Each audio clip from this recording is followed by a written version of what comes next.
देखो ना बीच में। नमस्कार, good evening. 91.9 friends FM Sunday evening एक बार फिर से आप सभी का बहुत बहुत स्वागत है आपके फेवरेट डिजिटल शो रविवार की शाम सितारों के नाम में। आज का जो हमारा सितारा है ना, उसकी मैं जितनी तारीफ करूं उतनी कम है। बहुत ही टैलेंटेड एक्टर है, मेरे बहुत ही खास हैं, हम सबके favourite, none other than very talented actor Abhimanyu Singh आज हमारे साथ जुड़े हैं आपके फेवरेट डिजिटल शो रविवार की शाम सितारों के नाम में। अभिमन्यु सर, आपका बहुत बहुत स्वागत है 91.9 फ्रेंड्स एफएम कोलकाता में। Thank you so much, thank you so much. सबसे पहले तो इंटरव्यू शुरू करने के पहले रियाज हफीज, मैं एक बात कहना चाहता हूँ डरते डरते। बहुत खतरनाक हो आप, और आपने जाते जाते यही कहा है कि जंग जो है वो जारी रहेगी, तो ये इंटरव्यू जारी रहेगी, लेकिन मुझे थोड़ा डर लग रहा है सर, इसीलिए ये पिस्टल जो है प्लास्टिक की है, लेकिन थोड़ा सा मुझे ये सहारा दे रहा है। एनीवे, रियाज हफीज का किरदार, सबसे अच्छा किरदार सूर्यवंशी मूवी में लोगों को बहुत पसंद आया है। क्या कहना चाहेंगे अभिमन्यु सर? मुबारक हो, मूवी जो है वो बॉक्स ऑफिस में हिट हो चुकी है, सुपर डुपर हिट। कुछ कहना चाहेंगे ओवरऑल एक्सपीरियंस? यस, बहुत मजा आया रोहित सर के साथ काम करके, अक्षय कुमार के साथ काम करके। रोहित सर ने जिस तरह से मेरे कैरेक्टर को डिजाइन किया और जिस तरह से उन्होंने मुझे स्क्रीन स्पेस दिया, ये सब काबिले तारीफ था। और सबसे ज्यादा थैंकफुल मैं हूँ ऑडियंस का, जिन्होंने फिल्म को इतना प्यार दिया, मेरे कैरेक्टर को इतना पसंद किया। तो मेरे ख्याल से ऊपर वाले की दया है कि ये सब हो पाया मेरे दोस्त। बिल्कुल, लोगों को बहुत पसंद आया ये रोल, और जिस तरह से आपने स्टार्टिंग से लेके एंड तक अपने किरदार को निभाया है, लोगों को बहुत टच कर गया है। नेगेटिव कैरेक्टर, लेकिन सभी को बहुत पसंद आया। तो मैं जानना चाहूंगा, दो दो मूवीज रिलीज हुई दिवाली के टाइम में, अगर हम अनाथे की बातें करें या फिर सूर्यवंशी की बातें करें, दोनों ही मैसिव हिट हो चुकी है। बड़े बड़े लीड एक्टर्स नजर आए, रजनीकांत एक तरफ नजर आए, एक तरफ अक्षय कुमार और उनकी पूरी टीम नजर आई है, यानी कि रणबीर सिंह और अजय देवगन की हम बातें करें। सर, कैसा रहा दोनों मूवी एक साथ? थोड़ा सा लग रहा होगा आपको कि दोनों बड़ी बड़ी मूवी है, दोनों बड़े बड़े किरदार है। उस समय क्या चल रहा था मूवी रिलीज होने के पहले? देखिए, ये तो मतलब प्योर कोइंसिडेंस है कि दोनों मूवी एक के बाद एक दो कंसेक्यूटिव डेज पे रिलीज हो पाई। और बिकॉज आपको मालूम है, कोविड के चलते सब कुछ रुका पड़ा था। फिर कुछ ऐसा संजोग बना कि दोनों फिल्में एक के बाद एक बैक टू बैक रिलीज हो गई, और दोनों सुपर हिट हो गई। और दोनों के चलते ऑडियंस घर से बाहर निकली, थिएटर में पहुंची फिल्म देखने, क्योंकि दोनों फिल्मों में कुछ बात थी। और उधर का डायरेक्टर शिवा, वो भी बहुत अच्छे डायरेक्टर हैं। रजनी सर इतने बड़े सुपरस्टार, गॉड से उनकी तुलना की जाती है, लोग उनको देखने पहुंचे। इधर रोहित सर का इमेज इतना बड़ा बना हुआ, हिट मशीन है रोहित सर, उधर इधर इनकी फिल्म देखने ऑडियंस पहुंच गई। और ये थिएटर के लिए भी बहुत अच्छा हुआ, फिल्म इंडस्ट्री के लिए बहुत अच्छा हुआ, बिकॉज एक बूस्ट मिला सबको। बिल्कुल सर, दोनों ही किरदार आपने काफी अच्छा निभाया। चलिए हम थोड़ी सी सूर्यवंशी लेकर सबसे पहले बातें करना चाहेंगे। मैं जानना चाहूंगा अक्षय कुमार के साथ जो साथ रहा आपका, वो कैसा रहा? क्योंकि इसके बाद एक और मूवी में आप नजर आने वाले, आप दोनों बच्चन पांडे की अगर हम बातें करें, तो कैसा रहा ये शूटिंग सेट के दौरान, या कुछ अगर मेमोरीज अब आपको याद आ रही है, अगर हमारे साथ शेयर करें? हाँ, देखिए, ये फोटोग्राफ हम लोग बैठे हुए हैं एक्शन सीक्वेंस के दौरान, अपने अपने ख्यालों में खोए हुए हैं। हमको मालूम है हमको क्या करना है। अक्षय सर ने मुझे बहुत कंफर्टेबल फील करवाया। जैसा आपको मालूम है, वो एक्शन इतना अच्छा करते हैं, और उनको बहुत नॉलेज है एक्शन का। मुझे भी थोड़ा बहुत एक्सपीरियंस है एक्शन का, क्योंकि मैंने साउथ में बहुत सारी फिल्म्स की हैं जहाँ हर फिल्मों में एक्शन होता ही होता है। तो मिला जुला के बहुत अच्छे से और फटाफट काम होते चला गया, बहुत स्मूथली हुआ। और बहुत मजा आया अक्षय भाई के साथ काम करके। बिल्कुल, और मुझे सर खबर मिली है कि ये प्रैंक वगैरह भी करते रहते हैं, बहुत लाइट कर देते हैं पूरे शूटिंग का माहौल जो रहता है उसे। हाँ, कर तो देते हैं, ये कुछ कुछ वो कर देते हैं। कई बार आपको समझ में आ जाता है, कई बार समझ में नहीं भी आता है। अगर उनके साथ दूसरे लोग कुछ मिल जाते हैं तो आपको समझने में थोड़ी मुश्किल हो जाती है। तो वो उनका चलता रहता है। बिल्कुल बिल्कुल, इसीलिए वो खिलाड़ी नंबर वन है। तो बताना चाहेंगे सर, दो दो बैक टू बैक, अगर थोड़ा सा हम कहें तो ये नेगेटिव किरदार रहा है, जो मतलब अपने हक के लिए लड़ने के लिए आगे बढ़ता है, दोनों ही मूवीज में हमने देखा है। तो ये इसके बारे में कुछ बताना चाहेंगे? दोनों ही अलग टाइप के रोल थे। हाँ, दोनों अलग टाइप के रोल थे। सबसे खास बात यह है कि मैं कोशिश यही करता हूँ कि मैं कोई भी किरदार करूँ उसको एकदम अलग कर दूँ। उसकी बॉडी लैंग्वेज, उसकी वॉइस, उसका मैनरिज्म। और मैंने थिएटर किया हुआ है जी। मकरंद देश पांडे के साथ, अंश थिएटर ग्रुप बॉम्बे में 8 साल किया है मैंने उनके साथ। तो हमारी यही ट्रेनिंग रही है थिएटर में कि आप कैसे हर किरदार को अलग तरीके से अप्रोच करो। और यहाँ पे वही मैंने किया। दोनों फिल्में बैक टू बैक आई, लेकिन फिर भी दोनों किरदार में बहुत ही ज्यादा डिफरेंस है, और दोनों की एक्टिंग में भी काफी डिफरेंस दिख रहा है लोगों को। तो मैं ये कहना चाहूंगा कि ये कहीं ना कहीं अनुभव का भी कमाल है। बिकॉज आप जब ज्यादा एक्टिंग करते रहते हैं, धीरे धीरे जैसे जैसे आपका एक्सपीरियंस होता है, आप एज एन एक्टर मंचने लगते हैं। जैसे मैं अभी अपने बारे में ये कह सकता हूँ कि अब मुझे थोड़ी बहुत एक्टिंग के बारे में बातें समझ में आने लगी हैं, क्योंकि एक्टिंग एक बहुत बड़ा महासागर है, और इसको पार कर पाना एक जन्म में मुश्किल है। बिल्कुल सर, ये तो आपका बड़प्पन है जो आप ये बात कह रहे हैं। वैसे अगर हम अक्स की बातें करें, गुलाल की बातें करें, इतने सारे तमिल मूवीज है, भोजपुरी मूवीज है, तेलुगु मूवीज है, हिंदी मूवीज तो माशाल्लाह हैं, इस सब में भोजपुरी मैंने आपने। नहीं किया। भोजपुरी मैंने नहीं किया। अच्छा, भोजपुरी मूवीज अभी तक नहीं हुई है, तो विकिपीडिया को थोड़ा सा हम ये कंप्लेन करेंगे। वो हाँ, हमेशा विकिपीडिया में बहुत वो सारी हमेशा ये दिखाते हैं कि बातें भोजपुरी और मूवी, मैंने भी खोजने की हाँ, कोशिश की लेकिन मुझे विकिपीडिया में मिला नहीं। हाँ, नहीं नहीं, भोजपुरी फिल्म मैंने एक भी नहीं किया, बिकॉज विकिपीडिया ने मेरे बारे में पता नहीं गलत इन्फॉर्मेशन दे रखी है कि मैं चंद्रचूड़ का भाई हूँ, जी, और भी तमाम खबरें कि मैं सोनपुर का हूँ जबकि मैं पटना का हूँ। बताइए। तो हाँ, तो ये सब चीजें, और जैसा भी आपने कहा कि मैंने भोजपुरी फिल्म करी है, मैंने कोई भी लाइफ में आज तक कोई भोजपुरी फिल्म नहीं की। बिल्कुल सर, ये बात आपने क्लियर कर दी, बहुत अच्छी बात है, क्योंकि मैंने भी जब खोजा भोजपुरी सिनेमा, आप हाँ खोजे तो मुझे एक भी नहीं मिली, मैं खोज नहीं पाया। मैंने सोचा शायद की होगी आपने स्टार्टिंग के समय में। तो ये क्लियर जरूर हो गया है कि अभिमन्यु सिंह ने अभी तक कोई भोजपुरी मूवी नहीं की है, और वे पटना के रहने वाले, सोनपुर के रहने वाले नहीं है, जो विकिपीडिया में हमेशा दिखाया जाता है। एनीवे सर, मैं जानना चाहूंगा एक बार फिर से सूर्यवंशी लेकर अगर बातें करें, रियाज हफीज का किरदार, इस किरदार बहुत ही स्ट्रॉन्ग किरदार है, और ये आसान किरदार नहीं रहा है। तो इसके लिए आपको कितना हम्म, मेहनत करनी पड़ी, कुछ अगर इसके लिए आपने होमवर्क की थी, अगर हमारे दर्शकों के लिए शेयर करें सर। हाँ, इसमें इसमें क्या है कि देखिए ना, उसकी बॉडी लैंग्वेज और उसके लुक्स बदलते रहे लगातार पूरी फिल्म के दौरान। वो एक बहुरूपिये की तरह यहाँ पे आके एक अलग लाइफ जी रहा है, लीड कर रहा है। तो उसमें उसने दाढ़ी बढ़ा रखी है, लंबे बाल है। अभी ये जो आप फोटो मुझे दिखा रहे हैं, इसमें ये जस्ट लंदन वंडन से कॉलेज वॉलेज करके आया है। जी, तो हाँ, तो थोड़ा सा उस तरह का है। फिर बाद में जब वो जेल में जाता है, तो उसके बाद वो थोड़ा वेट पुट ऑन हो गया उसका, वो थोड़ा लीथल दिख रहा है और रूथलेस दिख रहा है।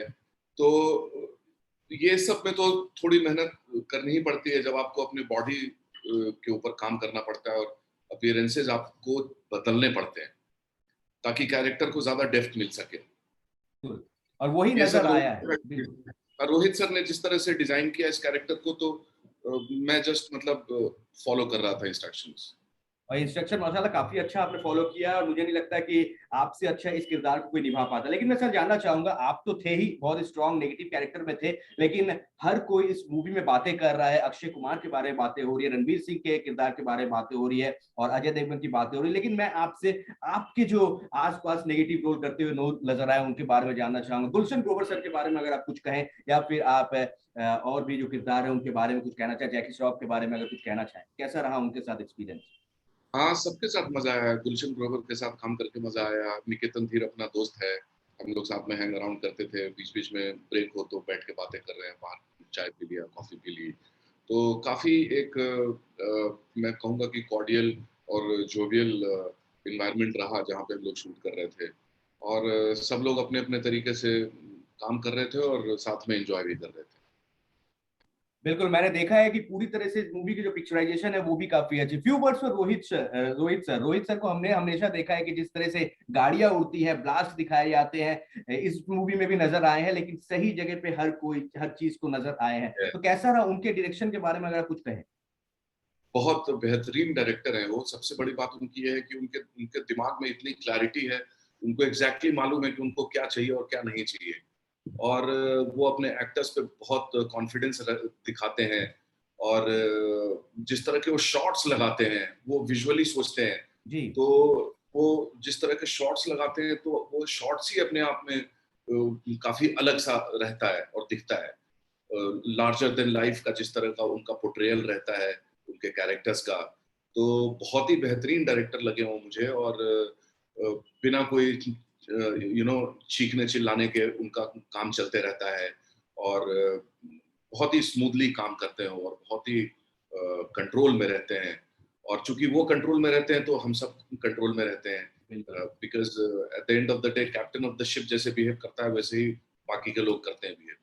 तो बहुत बहुत कुछ सीखने को उनसे मिला और बहुत मजा आया उनके साथ काम करके। बिल्कुल, और पूरी टीम जो है काफी काफी स्ट्रांग नजर आई है और इसीलिए ये Yes, मूवी जो उनकी है पूरी लोगों को टीम बहुत पसंद आई है। जी सर। हाँ, उनकी बिल्कुल पूरी टीम बहुत कमाल की है। बिल्कुल उनकी टीम में लोग एक दूसरे को समझते हैं कि क्या चाहिए क्या नहीं चाहिए क्या करना है सब। बिल्कुल। तो सर मैं वो बताना चाहेंगे कि ये पैंडेमिक का जो वक्त गया है इसके कारण इस मूवी की जो रिलीज डेट थी वो कई बार चेंज हुई है और आखिरकार ये दिवाली के समय रिलीज हुई। तो बहुत वक्त निकल गया और कहीं आपने ये भी कहा है कि रोहित शेट्टी हमेशा चाहते थे कि ये थिएटर में ही रिलीज हो ये मूवी। कुछ कहना चाहेंगे सर, देर आए लेकिन सही टाइम पे ये मूवी रिलीज हुई। हाँ देखिए ऊपर वाले की दया है कि फिल्म एकदम करेक्ट टाइम पे आई और रोहित सर का ये कॉन्फिडेंस है कि उन्होंने बोला कि मैं रिलीज करूंगा थिएटर में और उन्होंने वहीं पे किया और पब्लिक गई देखने के लिए। तो ये एक चमत्कार से कम नहीं है मैं तो कहूंगा। बिल्कुल, लोगों को बहुत पसंद आई है मूवी और मूवी की अगर हम सीन्स की बातें करें, स्टोरी की बातें करें या फिर गाने की बातें करें, लोगों को बहुत पसंद आई है। तो ओवरऑल सर अभी किस तरह का रिस्पांस आपको मिल रहा है? कुछ ऐसा कोई एक कॉम्प्लीमेंट या फिर कुछ ऐसी एक शब्द किसी ने कहा जो आपको अभी याद है? ऐसे तो बहुत सारे मिले होंगे। हाँ काफी मतलब लोग तारीफ कर रहे हैं कि बहुत अच्छा लगा देख के। मेरे कुछ कॉलेज के फ्रेंड का फोन आया कि brother now you are getting your due. वाह। हाँ तो काफी इतने सालों से तुम भी लगे हुए हो अब जाके तुम्हारी ठीक पोजीशनिंग हो रही है। तो अच्छा लगता है जब आपका काम हिट हो जाए लोगों के द्वारा सराहा जाए और उसके बाद आपके काम की भी प्रशंसा की जाए। बिल्कुल सर, बिल्कुल। और जैसे कि आपने कहा कि इतने सालों से लगे हुए, करीब करीब 20 साल हो गए हैं सर करियर के साथ, आप जुड़े हुए हैं इंडस्ट्री के साथ। चाहे वो थिएटर की बातें करें, चाहे वो टीवी सीरियल्स की बातें करें, फिर ओटीटी, फिर मूवीज तो हैं ही इतने अच्छे अच्छे आपके। तो सर कितना टफ था, कितना चैलेंजिंग रहा है आपके अगर सफर की हम बातें करें, ये कितना चैलेंजिंग रहा है? हाँ काफी चैलेंजिंग था बिकॉज पहले मैं सीरियल तो पहले मैंने थिएटर किया फिर सीरियल में गया उसके बाद सीरियल से फिल्म में आना वो अपने आप में थोड़ा चैलेंजिंग था। पर जब गुलाल आई गुलाल लोगों ने बहुत पसंद की और मेरा किरदार काफी सराहा गया उसमें रणसा का।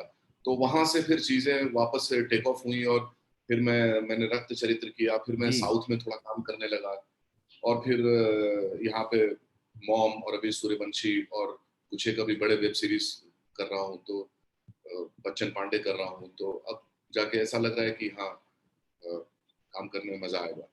बिल्कुल, काम करने में बहुत मजा आ रहा है और आपको हम जब देख रहे हैं काम करते हुए और आपके एक्टिंग को देख रहे हैं तो हम सबको भी काफी मजा आ रहा है। रक्त चरित्र से मुझे याद आया सर, रक्त चरित्र के ही प्रमोशन के लिए आप कोलकाता शहर आए हुए थे, तब आपके साथ हाँ मेरी बातें हुई थी। वक्त काफी बदल गया है, एक समय था जब कोलकाता आते थे आप, दूसरे जगह जाते थे और आपका इंटरव्यू होता था, अब डिजिटली इंटरव्यू हो रहा है। सर इसके बारे में कुछ कहना चाहेंगे? दूरी बढ़ गई है हाँ बहुत ज्यादा। हाँ ये तो अब क्या करेंगे कोविड ने ऐसा हंगामा मचा दिया कि लोगों ने ढूंढा ये हथियार अपनाया जी। लोगों ने कि चलो अब कोविड को कोई मौका न दिया जाए और पहले ऐसे पर ठीक है ये भी एक फॉर्म है और इस तरह से भी चल रहा है। लेकिन मुझे तो नहीं लगता आगे आने वाले टाइम में फिर लोग मिलेंगे और क्या मिलकर बात। इंटरव्यू करेंगे उसमें ज्यादा मजा आता है। हाँ बिल्कुल कोई सर, शक ही नहीं। बिल्कुल मास्क और विदाउट मास्क मैं चाहूंगा जल्दी जल्दी अभिमन्यु सर कोलकाता शहर में आए, क्योंकि आपके फैन फॉलोइंग यहाँ पे एक्चुअली बहुत है। आया था कोलकाता अभी कोलकाता में आया था अक्टूबर में ओके। और वही रजनी सर के नाथे की शूट के लिए। अरे। लेकिन मैं सिर्फ वहां पे एक ही दिन के लिए था जो पूरे रोड के शॉट से मेरे भागने वागने के वो सब कलकत्ता के ही है। ओके सर, मिस हो गया, हाँ नेक्स्ट टाइम पक्का मैं आपको पकड़ूंगा, आपको हाँ स्टूडियो हाँ, लेकर आऊंगा। जरूर सर। बिल्कुल। एनीवे बहुत अच्छा लगा आप कोलकाता शहर आए और इसी तरह जल्दी जल्दी एक बार फिर से आए। तो रजनी सर की जब बातें हो रही है तो मैं जानना चाहूंगा सर, सिमिलैरिटी क्या नजर आई? आपने एक तरफ रजनीकांत सर के साथ काम किया, एक तरफ अक्षय सर के साथ काम किया, कैसा रहा? अगर इन दोनों में सिमिलैरिटी कितनी है, कैसे हैं ये दोनों? सिमिलैरिटी एक लेवल पे बहुत ज्यादा सिमिलैरिटी मेरे मुझे दिखने को मिली कि दोनों बहुत सक्सेसफुल हैं दोनों बहुत बड़े स्टार हैं लेकिन दोनों बहुत ही ज्यादा हम्बल हैं और बहुत सिंपल और ग्राउंडेड हैं। जी। ये एक सबसे बड़ी सिमिलैरिटी मुझे इन दोनों में दिखी बिल्कुल। कि आप कितने भी सक्सेसफुल क्यों ना हो जाएं आप खुद को इतना हम्बल आपको रखना चाहिए। इन दोनों से ये सीखने की सबसे बड़ी बात है। बिल्कुल बिल्कुल, आप जितने भी कहीं भी आप पहुंच जाएं आपको डाउन टू अर्थ हमेशा रहना चाहिए और ये सीख हमने रजनी सर से और हमेशा अक्षय सर से देखा है। मैं भी उनसे मिला हूँ अक्षय सर से, और मैंने देखा है कि वो बहुत टाइम के पंचुअल है और हाँ, मीडिया को भी पूरा समय देते हैं। जिसके साथ उनको इंटरव्यू देना है उसी को वो इंटरव्यू देंगे, उससे ज्यादा नहीं देंगे। बहुत उनके नियम है और वो नियम होने भी चाहिए। डिसिप्लिन हमेशा हर चीज में होनी चाहिए। तो अभिमन्यु सर, आपसे मैं जानना चाहूंगा, आप हमेशा से मेरे फेवरेट रहे हो, तो मुझे बताइए कि बचपन में आप कैसे थे? बहुत इंट्रोवर्ट थे, एक्सट्रोवर्ट थे, पढ़ाई में ज्यादा थे, ध्यान देते थे? कैसे थिएटर की शुरुआत हुई? अगर छोटे में हमारे दर्शकों के लिए शेयर कर दे सर। नहीं नहीं, बचपन मेरा बहुत अच्छा था। चारों तरफ ग्रीनरी थी और पटना में चारों तरफ तालाब थे, वाटर बॉडीज थी। मतलब कमाल का मेरा बचपन गुजरा है। वहां पे हम ट्री पे बैठे हुए हैं और 2-2 3-3 घंटे ट्री पे ही बैठे हुए हैं, पेड़ पे। फिर फिशिंग कर रहे हैं, फिर क्रिकेट खेल रहे हैं। तो मैं बहुत ज्यादा पढ़ने वालों में से नहीं था, लेकिन मैं जो स्कूल में सुन लेता था क्लासरूम में, वही मैं एग्जाम में लिख देता था और मैं हमेशा अच्छे मार्क्स से ही पास हुआ। इनफैक्ट उसके बाद मैंने सेंट स्टीफेंस से में गया दिल्ली में, और वहां से मैंने ग्रेजुएशन किया। और वो एशिया का बेस्ट कॉलेज माना जाता है सेंट स्टीफेंस दिल्ली में, क्योंकि वहां कट ऑफ के अंदर भी आ जाते हो तो you have to go through an interview. वो इंटरव्यू में जब 6-7 लोग आपको देखते हैं, स्टडी करते हैं, फिर वो आपको बोलते हैं कि हाँ ठीक है आपको, क्योंकि सीट्स वहां पे काफी कम है। तो सर उसके बाद थिएटर में पढ़ते कैसे आए, कैसे शुरुआत हुई कि हमें अब कुछ ऐसा भी करना चाहिए? हाँ, फिर वो तो मैंने आया एक फैशन शो के लिए बॉम्बे, और यहाँ पे मैंने पृथ्वी थिएटर में एक प्ले देखा मकरंद देश पांडे का, और उस वक्त मेरे दिमाग में ये आया कि मैं प्ले करूं। और ये करके मैं यहाँ पे आया, और यहाँ पे आके भी मैंने थोड़ी बहुत मॉडलिंग शुरू कर दी, और उसके साथ मैं थिएटर को अपना टाइम देने लगा। और थिएटर में काफी कुछ सीखने लगा, मैं समझने लगा। इनफैक्ट मेरे थिएटर ग्रुप में के मेनन मुझसे सीनियर थे, सोनाली कुलकर्णी, संजना कपूर, बहुत सारे एक्टर्स वहां से निकले हैं इनफैक्ट। बिल्कुल, उसके बाद जो आपने शुरुआत की, उसके बाद धीरे धीरे करके राज सीरियल्स और राज फिर कपूर। मूवीज। बिल्कुल, बहुत बहुत अच्छा सफर रहा है, थोड़ा सा चैलेंजिंग रहा है, लेकिन आपने हमेशा सिलेक्ट करके ही रोल्स किए और वो उन किरदारों को काफी अच्छा, बखूबी काफी अच्छे से निभाया है। तो सर मुझे बताना चाहेंगे कि शुरुआत हो गई, अच्छे अच्छे किरदार किए, कोई एक किरदार, आप इतने सारे जो आपने रोल किए हैं वो काफी आपके दिल के करीब है? काफी मतलब 2-3 किरदार हैं, जैसे हुक्का रेड्डी है राम गोपाल वर्मा का, जी। अभी रियाज हो गया, और रणसा है गुलाल का। फिर अभी मैंने साउथ में एक फिल्म की थी धीरन, हम्म। उसका किरदार उमा, वो भी मेरे दिमाग में छपा हुआ है। तो कुछ ऐसे अच्छे जो एक्स्ट्राऑर्डिनरी कुछ काम ऊपर वाले की दया से हो जाते हैं, उसमें वो आपके दिमाग में प्ले होते रहते हैं। एक एक्टर को उनके फ्लैशेस आते रहते हैं, अच्छा मैंने ऐसा किया था। तो सर जस्ट क्यूरियस, मैं अंदर से ये सवाल आ रहा है, मैं जानना चाहूंगा, साउथ में आपने इतने सारे मूवीज किए, इतने सारे रोल आपने निभाए हैं, तो ये स्क्रिप्ट की प्रॉब्लम क्या होती है, लैंग्वेज की प्रॉब्लम स्टार्टिंग में क्या होती थी? अब तो आप माहिर हो गए हैं, लेकिन स्टार्टिंग में कुछ बस तो में तो बात, दिक्कतें आई होंगी। हाँ शुरू में आई दिक्कतें, लेकिन मैंने देखा कि बहुत से एक्टर्स ऑलरेडी यहाँ से कर रहे थे जाके, और प्रॉम्प्टिंग लेके कर रहे थे वो। तो मैंने 2-3-4 लाइन तो मैं रट्टा मार के बोल देता था याद करके। लेकिन अगर बड़े जैसे एक पेज का डायलॉग है, जी। तो उसमें फिर कोई प्रॉम्प्टिंग दे रहा है, उसके पहले मैंने सारे जितने वर्ड्स हैं उसके मीनिंग निकाल लिए कि क्या क्या मीनिंग है। तो मुझे मालूम है कि मैं बोल क्या रहा हूँ। जी, करेक्ट। तो वो इमोशन आएगा फेस पे जो मैं बोल रहा हूँ, तो मैं मुझे मीनिंग समझ में आ रही है, और मैं 7-8 बार उसको पढ़ा, और फिर सामने वाले ने मुझे प्रॉम्प्टिंग दी और मैं वो रिपीट करते गया, लेकिन मुझे मालूम है कि मैं क्या बोल रहा हूँ। तो वो एक आप ऐसा कह सकते हैं कि प्रैक्टिस हो गई। जी। तो सर मैं जानना चाहूंगा, ये अभिमन्यु सर, ये देखने में सुनने में काफी अच्छा लगता है, लोग काफी जल्दी क्रिटिसाइज कर देते हैं या फिर कह देते हैं कि मूवी अच्छी नहीं है, बुरी है, लेकिन एक एक्टर को कितनी मेहनत करनी पड़ती है। आपकी इन शब्दों को सुन के, आपकी बातों को सुन के समझ में आ रहा है, क्योंकि एक अलग लैंग्वेज है, उसे आप पहले तैयार कर रहे हैं, फिर उसे आप कैमरा के सामने आप एक्सप्रेशंस दे रहे हैं, तो ये काफी टफ रहता है। तो इन लोगों से आप क्या कहना चाहेंगे? आजकल तो हर एक इंसान जो है वो रिव्यू देने लगा है, मूवी रिव्यूज देता है, अपनी बातें सबके सामने रख देता है और कह देता है कि ये मुझे अच्छी नहीं लगी, मूवी अच्छी नहीं लगी, ये किरदार अच्छा नहीं लगा। तो उनके लिए कोई आप कुछ कहना चाहेंगे ऐसे लोगों के लिए? देखिए क्या है कि रिव्यूअर्स अपना काम कर रहे हैं, अब उनके हाथ में पेन है, तो वो कलम तो चलाएंगे। तो वो जो कर रहे हैं वो उनका काम कर रहे हैं, और हम अपना काम करते हैं।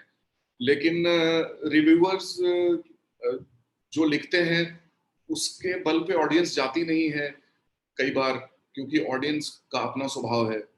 बिल्कुल सही कहा। हाँ, तो वो अपने लिए जाती है। तो वहां पे कई बार ये सही साबित होते हैं, कई बार ये गलत भी साबित हो जाते हैं। तो मुझे लगता है कि ये काफी एक आप समझिए कि इंडिविजुअल आपका व्यू, पॉइंट ऑफ व्यू है। तो हर का अलग अलग है। तो उसमें से कोई रिव्यूअर को शायद किसी की एक्टिंग पसंद ना आए, या किसी का डायरेक्शन पसंद ना आए, या कोई फिल्मी ओवरऑल पसंद ना आए, मगर वो फिल्म सुपर हिट हो जाए, तो वहां पे सब गलत साबित हो जाता है। बिल्कुल तो सही कहा। ठीक है, वो अपना काम कर रहे हैं, हम अपना काम कर रहे हैं। मेरे बारे में तो रिव्यूअर्स ने हमेशा अच्छा ही लिखा है। बिल्कुल सही कहा, बिल्कुल सही, सभी ने अच्छा कहा है क्योंकि आपने निभाए भी हैं रोल काफी अच्छे। सर मैं और आपको ज्यादा डिस्टर्ब नहीं करूंगा, ये इंटरव्यू सिर्फ 15 मिनट का होने वाला था, लेकिन ये करीब करीब आधे घंटे का हो चुका है क्योंकि बहुत सवाल अच्छा इतने हैं बात। आपके लिए और आपके व्यूवर्स, आपको प्यार करने वाले लोगों का इतना सवाल आ रहा है। मैं आखिरी 2 सवाल पूछना चाहूंगा। कुछ आप कहते जाए, ओटीटी जो है वो भी काफी बड़े तरीके से आया है, ये अब एड ऑन हो चुका है एंटरटेनमेंट दुनिया का, और अब मूवीज रहेंगे, थिएटर्स रहेंगे, सब कुछ रहेगा, लेकिन ओटीटी भी साथ में रहेगा। आप क्या कहेंगे सर इसके बारे में? बहुत अच्छा है ओटीटी, और ओटीटी प्लेटफॉर्म आपको बांध के रखती है। बहुत अच्छा काम भी हो रहा है उस पे, और आप पूरी दुनिया का वहां पे शो देख सकते हैं। अलग अलग, आप चाहें तो आप बैठ के यहाँ से ऑस्ट्रेलियन एक्टर को देख सकते हैं, किसी भी दुनिया के तमाम एक्टर्स को आप देख सकते हैं, स्टडी कर सकते हैं उनको। आपको कोई भी देख सकता है अगर आप वहां पे हो। तो ये बहुत ही एक वर्ल्ड वाइड लेवल पे ये कमाल की चीज हुई है। और इसका ये मतलब आगे जाने वाली है, और एक्टर्स के लिए भी ये बहुत अच्छी साबित हुई, बिकॉज इसका बहुत बड़ा स्पैन है। टाइम का कोई प्रॉब्लम नहीं है। 8 episode, 9 episode, 10 episode, 3-3 season, 2-2 season ऐसे आ रहे हैं। तो उसमें बहुत सारे एक्टर्स को अपना काम दिखाने का मौका मिलेगा। वरना जो छोटे मोटे एक्टर्स बेचारे एक जी सीन 2 सीन में फिल्मों में नजर आके साइड में हट जाते थे, उनको कम से कम अब यहाँ पे मौका मिलेगा कि वो अपना टैलेंट दिखा सके। उसमें जो अच्छे एक्टर्स होंगे वो आगे आएंगे। तो एक्टर्स के लिए भी बहुत अच्छा हो गया, राइटर्स के लिए भी बहुत अच्छा हो गया, ऑडियंस के लिए भी अच्छा है। बिकॉज जैसे मेरी वाइफ सरगम सिंह, उनको वो हमेशा देखती हैं, वो बोलती हैं कि मुझे देखना है, कोई सीरीज ही देखते हैं चलो, क्योंकि सीरीज लंबे चलते हैं, तो वो बांध के रखते हैं। और वो जब एक बार सीरीज खत्म होता है तो वो कैरेक्टर्स को मिस भी करती है। तो बिल्कुल मैं सही कहा। कहूंगा कि ये ओटीटी बहुत बढ़िया है। बिल्कुल सर। सरगम मैम के बारे में मुझे खबर मिली है कि वो हमेशा चाह रही थी कि आप इतने सारे साउथ की मूवीज आपने की है, रजनीकांत सर के साथ कब आप मूवी करेंगे, तो उनकी ये इच्छा जो है करेक्ट। आपने पूरी कर दी है सर। मैंने नहीं, ऊपर वाले ने किया है। डायरेक्टर शिवा ने किया है, जिन्होंने मुझे कास्ट किया इस फिल्म में। बिल्कुल सर, जाते जाते जो लोग आपको इस वक्त देख रहे हैं उन सभी के लिए क्या मैसेज रहेगा? पूरा दुनिया इस वक्त आपको देख रहा है और आपको आपकी तारीफ कर रहा है रियाज हफीज के किरदार को, लोगों को बहुत पसंद आई है मूवी सूर्यवंशी में। साथ ही साथ रजनीकांत सर के साथ भी आप काफी स्ट्रॉन्ग और सही तरीके से नजर आए हैं मूवी में। कुछ कहते जाइए अपने फैंस के लिए एक मैसेज सर। बस मेरे फैंस को मैं यही कहना चाहता हूँ, जिन्होंने अभी भी सूर्यवंशी और अनाथे नहीं देखी, वो प्लीज जाके देखिए, and keep loving me like this. And I promise you कि मैं आपको अपना बेस्ट हमेशा देने की कोशिश करूंगा। और आप हमेशा मेरे जहन में हैं, और मैं आपको अप्रिशिएट करता हूँ कि आप अच्छे कामों को इतना ज्यादा चाहते हैं, लाइक करते हैं। ये मेरे लिए बहुत इनकरेजिंग बात है। क्या बात है, thank you so much Abhimanyu sir हमारे साथ बातें करने के लिए। एक बार फिर से सूर्यवंशी की पूरी टीम को मैं बधाई देना चाहूंगा। आप इसी तरह से हम सबको एंटरटेन करते रहिए, अच्छे अच्छे किरदार में नजर आते रहिए। ऑल द बेस्ट कहना चाहूंगा बच्चन पांडे के लिए। बच्चन पांडे के लिए एक्सक्लूसिव इंटरव्यू एक बार फिर से हम बाद में करेंगे, वादा कीजिए कि एक और इंटरव्यू होगा आने वाले दिनों एकदम में। होगा, एकदम होगा। आप थैंक यू जब सो मच बोलेंगे। Sir, thank you so much, all the best and you are the best, thank you so much. Thank you so thank much, you. Thank हमारे साथ थे नन अदर देन हम सबके favourite very talented actor Abhimanyu, जिनके साथ हमारी बातें हो रही थी 91.9 फ्रेंड्स एफएम पे। ये था आप सभी के लिए सूर्यवंशी स्पेशल, हम कह सकते हैं। मूवी रिलीज हुई, लोगों को बहुत पसंद आई, और अब इनके किरदार को भी काफी पसंद किया गया, यानी कि बातें हो रही है रियाज हफीज के किरदार को भूल नहीं पाएंगे आप। मैं अनिमेश आपके साथ हूँ। नेक्स्ट वीक एक और सितारे के साथ मुलाकात होगी, तब तक अपना ख्याल रखिएगा। Love you, take care and bye bye.